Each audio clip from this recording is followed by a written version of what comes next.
नमस्कार।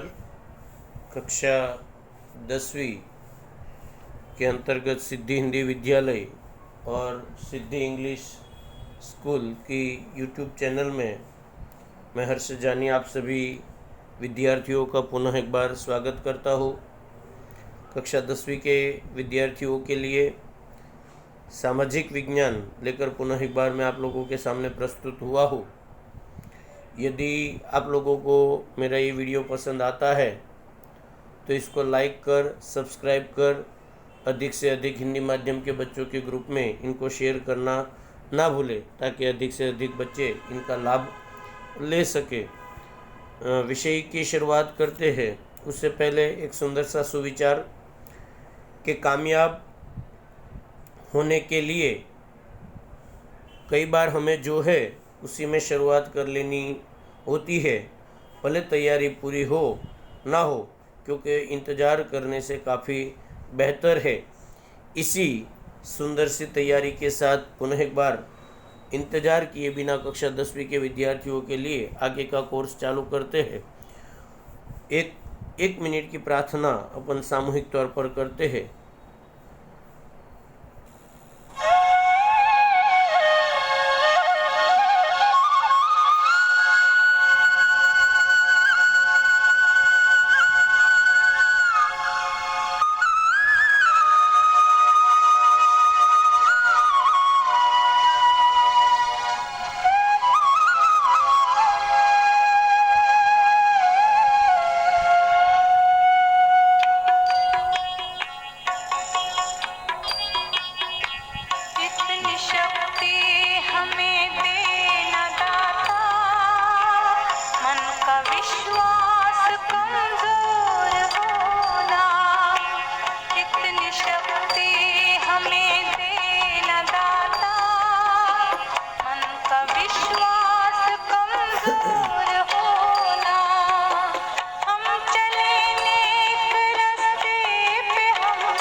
प्रार्थना के बाद आप लोगों को मालूम है कि लेसन नंबर 2 हम लोगों का चालू है।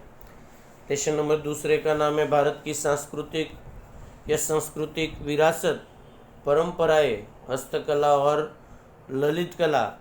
इस लेसन के संदर्भ के अंतर्गत हम भारत की कुल जो कलाएं हैं उन कलाओं का परिचय प्राप्त कर रहे हैं, क्योंकि ये पूरा लेसन कलाओं का लेसन है।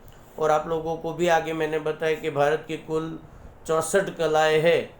उन 64 कलाओं के अंतर्गत हस्तकला है, ललित कला है, संगीत कला है, चित्रकला है, कलाबंतु हुनर है, चित्रकला है, नाट्य कला है, नृत्य कला है, मिट्टी कला है, कढ़ाई बुनाई कला है, जरी काम कला है, योग कला है। जैसे अलग अलग कई प्रकार की कलाओं का इसमें समावेश होता है। और इन कलाओं को एक एक मुद्दों के तौर पर हम लोग देखने का प्रयत्न कर रहे हैं।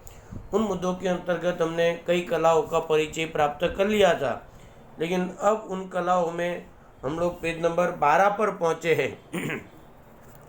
और 12 नंबर पेज पर यदि आप जाओ तो आप लोगों को टॉपिक दिया हुआ है कि भारत की ललित कला की एक परिभाषा अगर आप लोग लिखना चाहते हो तो लिख लीजिएगा। मैं बोल रहा हूँ आप लोगों को काम आएगा कि जो कला मन और बुद्धि का उपयोग करके निर्मित की जाती है उसे ललित कला कहा जाता है। एक बार पुनः नोट डाउन कर लीजिएगा, परिभाषा आप लोगों को काम आएगी। पेज नंबर 12 पर अगर आपके पास किताब है तो लिख लीजिएगा। ललित कला पहला ही पैराग्राफ है कि जो कला मन और बुद्धि का उपयोग करके की जाती है उस कला को ललित कला कहा जाता है। अब आपके मन में भी प्रश्न उपस्थित हुआ होगा कि तो एक अंक की परिभाषा हुई। तो ललित कला में कौन कौन सी कलाओं का समावेश होता है? तो ललित कला के अंतर्गत गायन, वादन, नर्तन जैसी अलग अलग प्रकार की, मतलब गायन मतलब संगीत कला, वादन मतलब संगीत कला, और नर्तन मतलब नृत्य कला और नाट्य कला जैसी कलाओं का इसमें समावेश होता है। अब यहाँ पर आगे के अंतर्गत एक एक टॉपिक की अगर मैं बात करूँ तो सबसे पहले मैं बात करना चाहूँगा, पहली कला है जिसका नाम है संगीत कला। संगीत कला 2 अंकों में भी पूछी जा सकती है, संगीत कला 5 अंकों में भी पूछी जा सकती है, संगीत कला 3 अंकों में भी पूछी जा सकती है।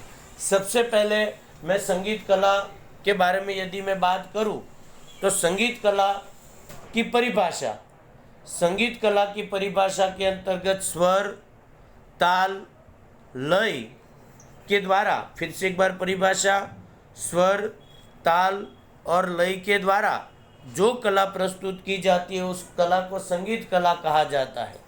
पुनः एक बार मैं उसकी परिभाषा आप लोगों को नोट डाउन करवाना चाहूँगा कि जो कला स्वर, ताल और लय के द्वारा निर्मित की जाती है उस कला को संगीत कला कहा जाता है। उसके अंतर्गत दूसरी लाइन में यदि आप लोग देखो तो संगीत के अंतर्गत की बात अगर आती है तो हमारे 4 वेद है। उन चारों वेदों के अंतर्गत सामवेद को संगीत का सर्वश्रेष्ठ ग्रंथ माना जाता है। पहली जो मुद्दा पड़ा वो आप लोगों का परिभाषा का मुद्दा पड़ा। दूसरा मुद्दा है कि संगीत का सर्वश्रेष्ठ ग्रंथ सामवेद है। उसके बाद आगे का मुद्दा, संगीत में मुख्य 2 माध्यम रहते हैं। तीसरी लाइन में देखो आप कि संगीत में मुख्य 2 माध्यम रहते हैं, एक गायन और दूसरा वादन। तीसरा मुद्दा हुआ संगीत के मुख्य 2 माध्यम, गायन और वादन। उसी के बाद यदि आप आगे जाते हो तो संगीत कला के अंतर्गत कुल 7 स्वर है।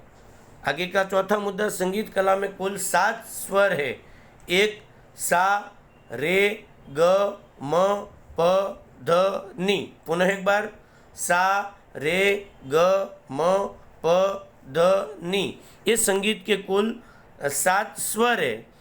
आगे का मुद्दा जो 5वां या 6ठा बनेगा, संगीत के मुख्य प्रकार 2 प्रकार है, एक शास्त्रीय संगीत और दूसरा लोक संगीत। संगीत के मुख्य 2 प्रकार, एक शास्त्रीय संगीत और दूसरा लोक संगीत। आगे का मुद्दा, संगीत के मुख्य 5 राग है। ध्यान दीजिएगा, आगे जो मैंने बताया वो संगीत के 7 स्वर है और अब जो मैं 5 बता रहा हूँ वो संगीत के राग है।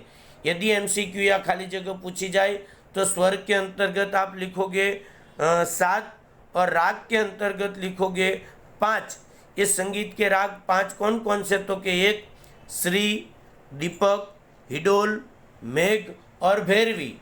संगीत के मुख्य 5 राग है, वो 5 राग में श्री, दीपक, हिडोल, मेघ और भैरवी। और ऐसा कहा जाता है कि ये संगीत के 5 राग भगवान शंकर के मुख से उत्पन्न हुए, ऐसा माना जाता है। और इसके अंतर्गत ये संगीत के 5 रागों के अलावा संगीत के कई अलग अलग ग्रंथ भी लिखे गए। उन संगीत के ग्रंथों के अंतर्गत 3 ग्रंथों का हम यहाँ पर परिचय प्राप्त करने वाले हैं। एक संगीत मकरंद, 2 संगीत रत्नाकर और 3 संगीत पारिजात। इन 3 ग्रंथों के अंतर्गत की हम बात यहाँ पर करने वाले हैं। आगे के अंतर्गत पहला जो ग्रंथ आप लोगों के सामने है वो है संगीत मकरंद। अब इसमें 3 मुद्दे आप लोगों को बनाने रहेंगे। संगीत मकरंद के अंतर्गत पहला मुद्दा, इसकी रचना किसने की थी? तो आप किताब के अंतर्गत 12 नंबर पेज पर जाइएगा कि संगीत मकरंद ग्रंथ के रचयिता पंडित नारद, मतलब पहला मुद्दा हुआ कि संगीत मकरंद ग्रंथ की रचना पंडित नारद ने की थी। दूसरा मुद्दा, कब हुई थी इसकी रचना? तो संगीत मकरंद नाम के ग्रंथ की रचना ईस्वीसन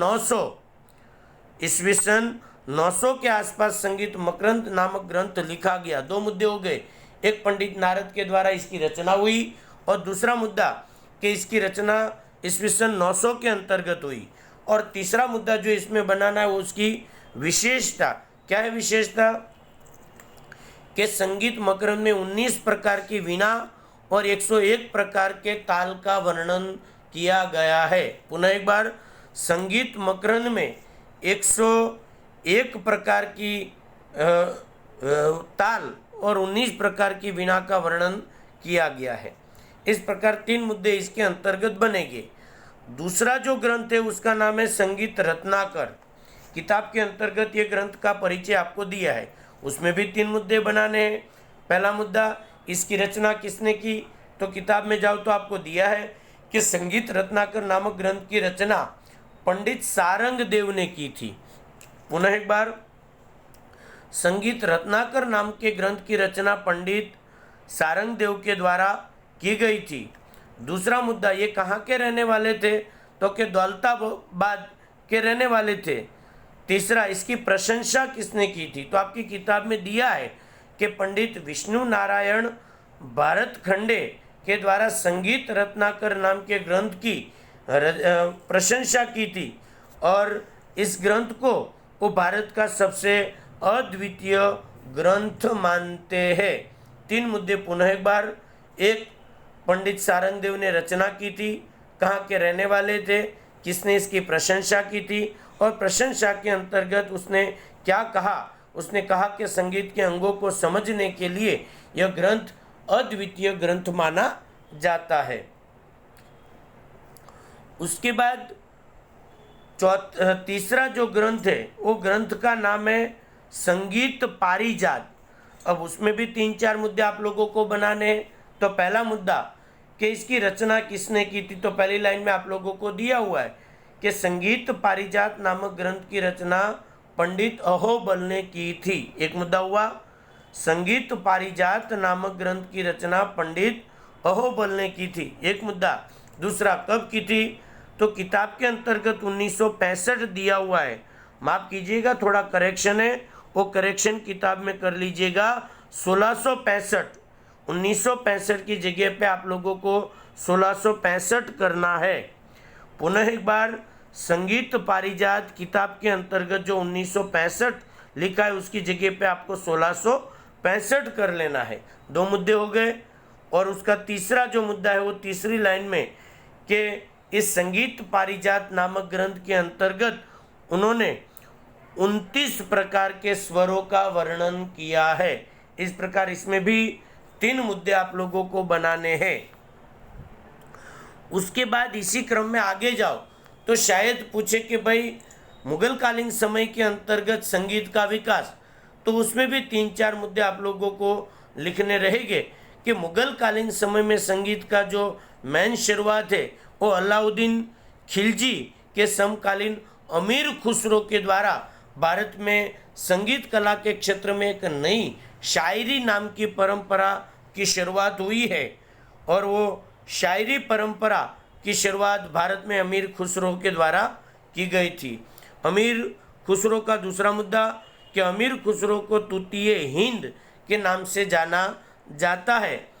तीसरा मुद्दा कि भारत में मध्यकालीन समय के अंतर्गत 15वीं और 16वीं शताब्दी के अंतर्गत भक्ति आंदोलन की शुरुआत हुई थी। ध्यान दीजिएगा, MCQ या खाली जगह यदि पूछे तो भक्तिकालीन समय में संगीत कला की शुरुआत का भक्ति आंदोलन चालू हुआ था और इस आंदोलन में भाग लेने वाले जो भारत के श्रेष्ठ संगीत शास्त्री किताब के अंतर्गत उनके नाम आपको दिए हैं कि उसमें सूरदास, कबीरदास, तुलसीदास, चैतन्य महाप्रभु, मीराबाई, नरसिंह मेहता जैसे लोगों ने भक्ति आंदोलन के अंतर्गत सुंदर संगीत देने का प्रयत्न किया है। उसमें भी 15वीं शताब्दी के अंतर्गत बाबा हरिदास के शिष्य बैजू बावरा और तानसेन ये भारत के संगीत क्षेत्र के सर्वश्रेष्ठ संगीतकार माने जाते हैं। और गुजरात की संगीत कला की यदि मैं आप लोगों को बात करूं तो गुजरात की संगीत कला में ताना और रीरी नामक जो 2 बहनें हैं उन्होंने गुजरात के संगीत को सर्वोत्तम शिखर तक पहुंचाने का प्रयत्न किया है। इस प्रकार भारत की संगीत कला श्रेष्ठ कला है। संगीत आसमान में है और ये आसमान की कला को 2 अंकों में केवल संगीत का परिचय, 3 अंकों में उनके ग्रंथों का नाम और 5 अंकों में यदि पूछते हैं तो तीनों ग्रंथों का परिचय और मुगलकालीन समय की संगीत कला का परिचय भी आप लोगों को लिखना रहेगा। इस प्रकार आप लोगों की संगीत कला का परिचय आप लोगों को लिखना रहेगा। इसी के अंतर्गत अंत तक आप लोगों ने ये जो वीडियो देखा उसके लिए आप लोगों का बहुत बहुत धन्यवाद। यदि वीडियो से रिलेटेड आप लोगों ने कोई क्वायरी हो, कोई तकलीफ हो, कोई आप लोगों को वीडियो से रिलेटेड कोई आप लोगों को पूछना हो तो आप मेरे संपर्क नंबर में हर्षद जानी 9825581539 नंबर डायल करके आप मेरा संपर्क करके अब वीडियो से रिलेटेड कोई भी प्रकार की जानकारी प्राप्त कर सकते हैं। यदि वीडियो पुनः एक बार आप लोगों को बता दूं, वीडियो पसंद आए तो इसको लाइक कर, सब्सक्राइब कर, इनको अधिक से अधिक शेयर करना ना भूलें। पुनः एक बार मैं हर्षद जानी आप सभी का बहुत बहुत धन्यवाद अदा करता हूँ। जय हिंद, जय भारत।